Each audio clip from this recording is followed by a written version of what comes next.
Bonjour à tous et bienvenue dans l'épisode 9 de House of the Dragon et la danse des dragons va bientôt commencer.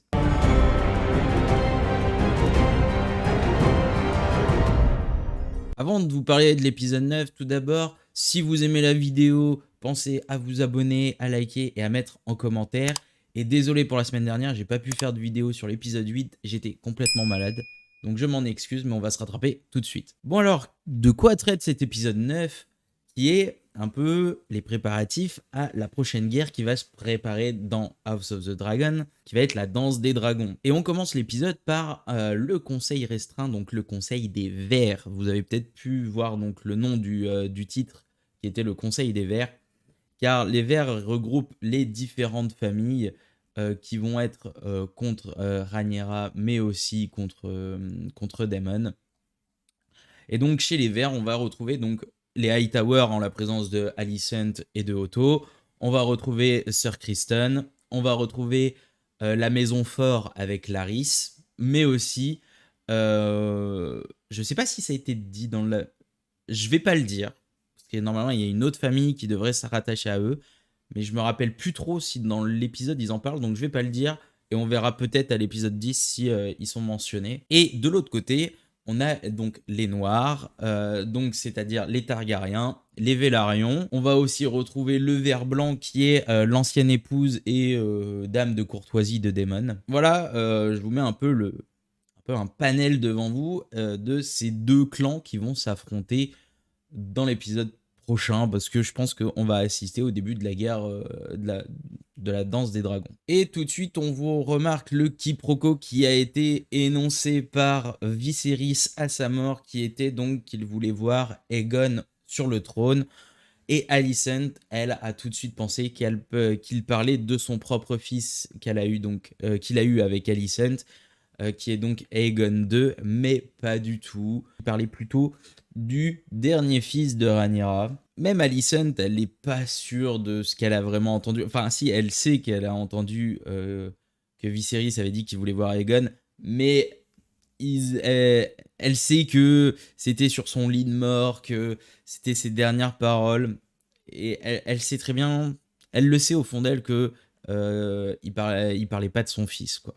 On voit aussi Alicent qui se sent peinée de la situation quand même, malgré le fait qu'elle veut continuer le fait de mettre son fils au trône. On sent qu'elle est peinée pour Rhaenyra et elle sait ce qui l'attend. Elle sent que ça va vriller et que ça va partir en couille. Et c'est pour ça qu'elle a quand même pas mal de retenue, que ce soit lors du Conseil des Verts, que lorsqu'elle discute avec Larys Fort. On sent qu'elle est quand même dans cette retenue, on sent que les choses qu'elle a voulu faire la dépassent. Parce qu'elle a voulu jouer à un jeu, mais ce jeu-là, elle est en train d'en perdre le contrôle. Parce que pour elle, c'était juste un jeu au début, j'ai l'impression. Mais elle se rend compte de la gravité des actions qu'elle mène. Et elle sent que ça va chier des bulles carrées, elle sent que ça va être, ça va mal partir pour elle, quoi, que ça soit pour elle ou pour les gens qui l'entourent. Elle sent que ça va mal partir.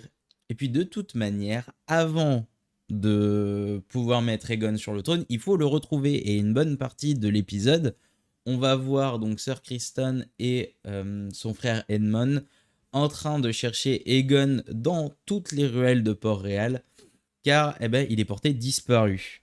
Entre-temps, Otto essaie donc de mettre tous ses pions à l'œuvre, parce que comme vous avez pu voir au début du conseil, en fait, le fait de destituer Rhaenyra de son titre d'héritière et donc du coup de devenir la reine au trône de fer, tout avait été déjà orchestré dans le dos du roi, mais aussi d'Alicent, parce qu'elle n'était pas au courant, afin de faire monter Aegon sur le trône.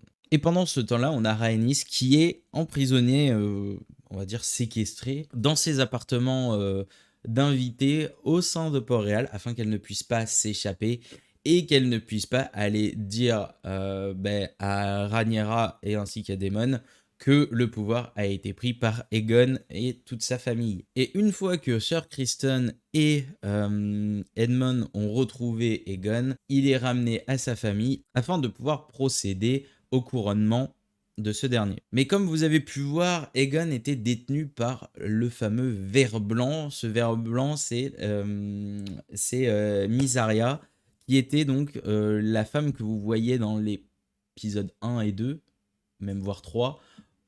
C'était la femme prostituée de Daemon, avec qui il s'était entre guillemets marié rapidement aussi. Et elle a tout de suite, une fois sa relation avec Daemon terminée, elle est revenue à Port-Réal.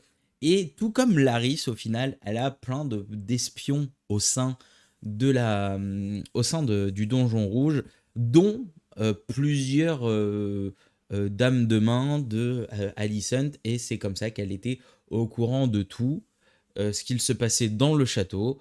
Et ainsi, elle pouvait aussi retranscrire toutes les informations qu'elle recevait à Daemon ou à Rhaenyra. Et on remarque que ces espions vont être très importants, car on voit encore une scène entre Larys et Alicent, et on voit comment Larys se fait payer de toutes les informations et meurtres qu'il commandite. Voilà, on sent que ces deux personnages-là sont les portes d'entrée dans l'équipe ennemie. Et pendant que Aegon est récupéré donc par Otto, qui monnaie la récupération de son petit-fils au ver blanc, Rhaenys se fait exfiltrer par un manteau blanc qui décide de la faire partir du château pour qu'elle puisse s'échapper.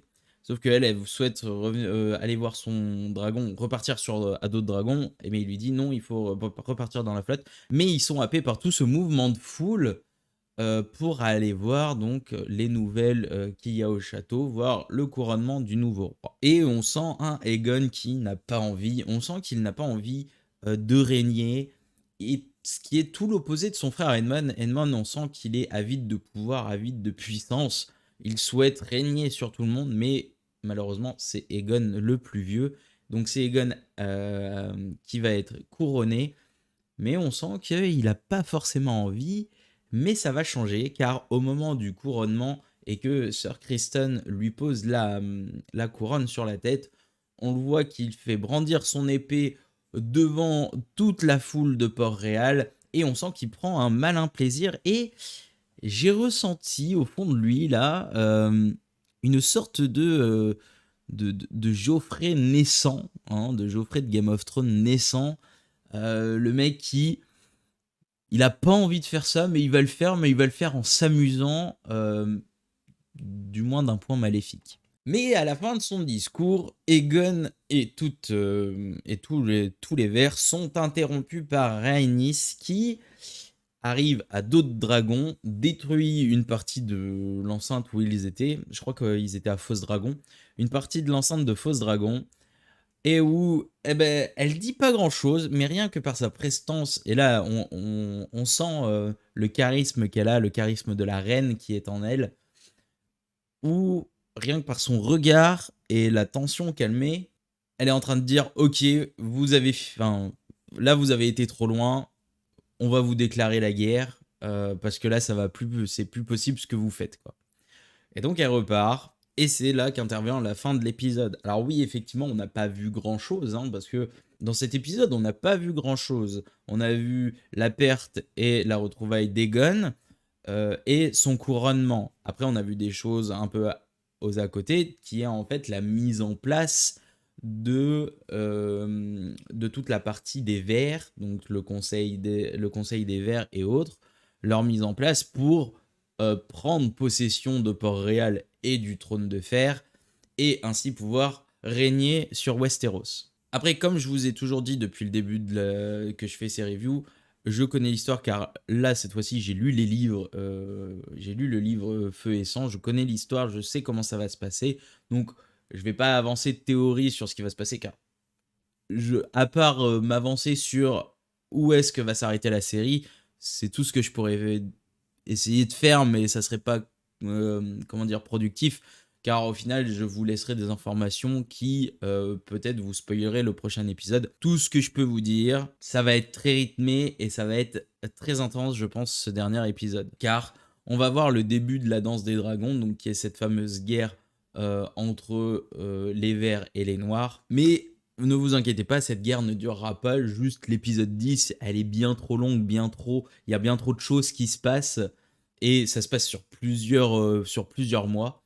Donc, ne vous inquiétez pas, ça ne sera pas résolu à la fin de l'épisode 10. Je pense plutôt qu'on finira on va finir sur certaines batailles qui sont importantes. Voilà, après, qu'est-ce que j'ai pensé de l'épisode? Eh ben, rien que de mieux que d'introduire à cette fin de saison, en fait, les différents clans qui vont s'affronter, je pense, bien plus profondément dans la saison 2. Mais on peut remarquer aussi que cet épisode est sublime dans toute sa seconde lecture, dans sa manière de peaufiner les détails, de peaufiner certains personnages, dans leurs pensées, dans comment ils interagissent avec le monde autour d'eux. Par exemple, Alicent, j'adore comment le personnage est traité. Rhaenyra, elle est exceptionnelle dans l'épisode, rien que par sa prestance à la fin. Donc, ça reste quand même un très bon épisode. Il faut le mêler dans la masse des autres et du prochain.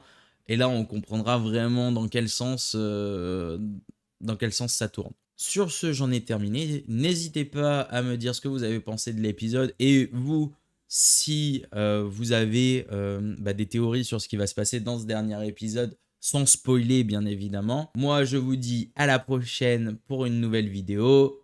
Tchuss!